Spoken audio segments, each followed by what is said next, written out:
Hello, everybody, and welcome back to Eternal Spring. I'm Paul Thrott, and I am here as always with my wife, Stephanie. Hello. Hello, everybody.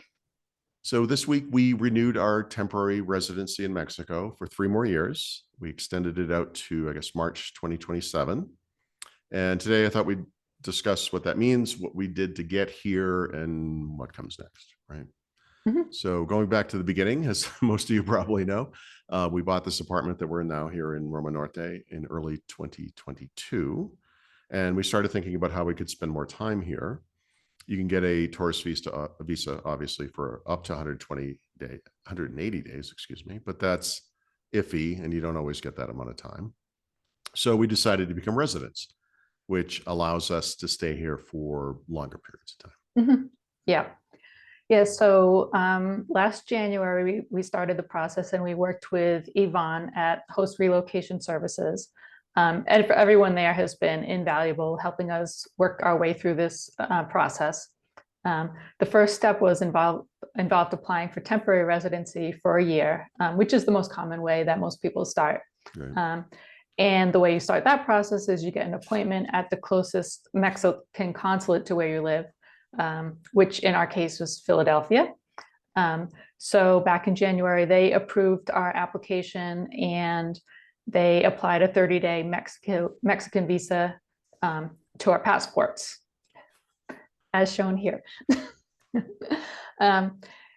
Then we flew to Mexico last March and we worked with Alan, who is a facilitator from Host Relocation Services, to schedule an appointment at the Instituto Nacional de Migración, or INM, which we would call the National Institute of Immigration.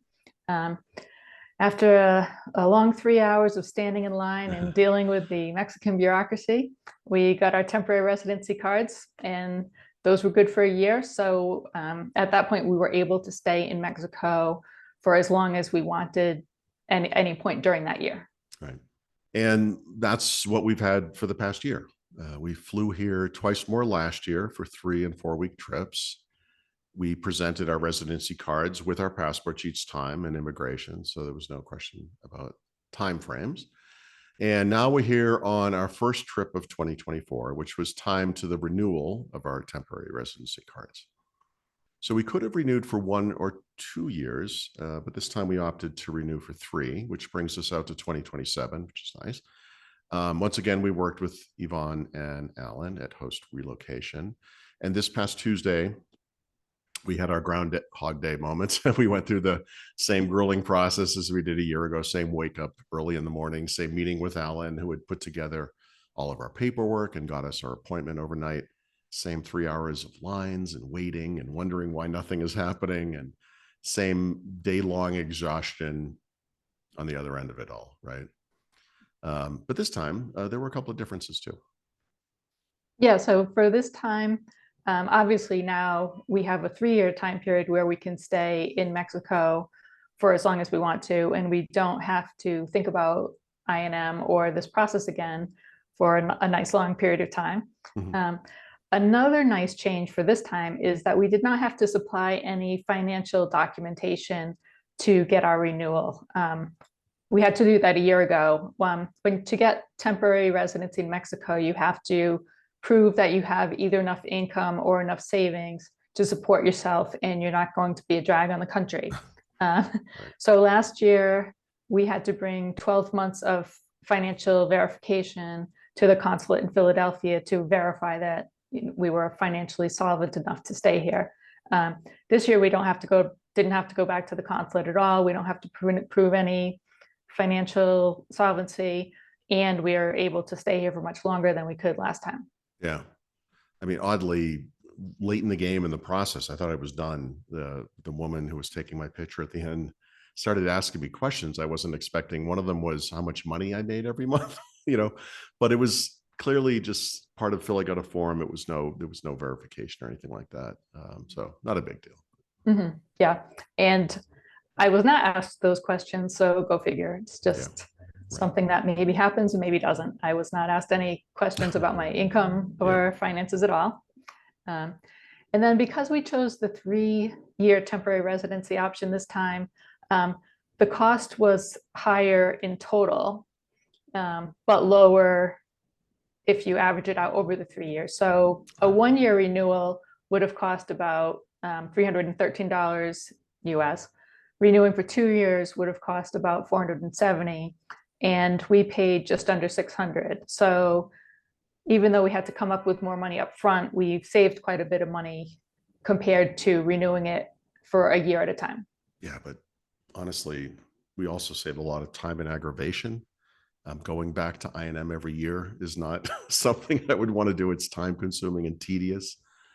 Plus, you also have to plan that trip, right? So when you renew your residency card, you get a 30-day window tied to the renewal date. So you have to make sure you're in Mexico during that time and can get an appointment at the I&M. So we had to do that again this year, but we won't have to do it for 3 more years, and that will be it. Mm-hmm. So that's good. Yep.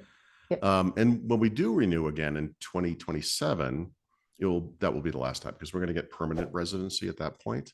And that lets us stay in the country for as long as we want for the rest of our lives, if necessary. I hope it doesn't come to that.